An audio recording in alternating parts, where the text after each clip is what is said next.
पंतप्रधान नरेंद्र मोदी यांची अंतराळवीर शुभांशु शुक्ला यांच्याशी बातचीत. अंतराळात भारताचा झेंडा फडकवल्याबद्दल केलं अभिनंदन.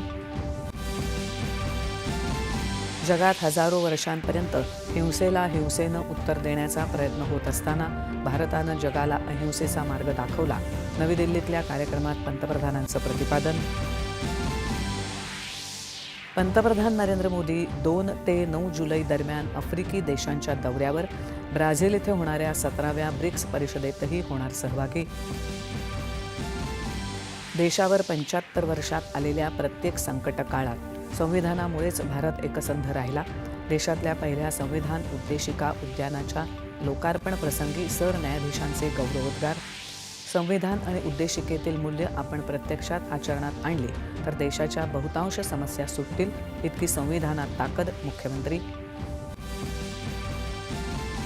बिहारमध्ये आज 6 नगरपंचायती आणि 36 नगरपालिकांसाठीच्या निवडणुकांमध्ये मोबाईल ॲपच्या माध्यमातून ई-मतदान. हा प्रयोग करणारं बिहार देशातलं पहिलं राज्य. सामाजिक सुरक्षा योजनांचा लाभ 94 कोटी नागरिकांपर्यंत पोहोचल्याबद्दल आंतरराष्ट्रीय कामगार संघटनेकडून भारताचं कौतुक. सरकार सर्वसमावेशक विकासासाठी कटिबद्ध. मनसुख मांडवीय. आणि भारत इंग्लंड महिला क्रिकेट संघादरम्यानच्या T20 मालिकेतला पहिला सामना आज टेंट ब्रिज नॉटिंगहॅम येथे. नमस्कार. 7च्या बातमीपत्रात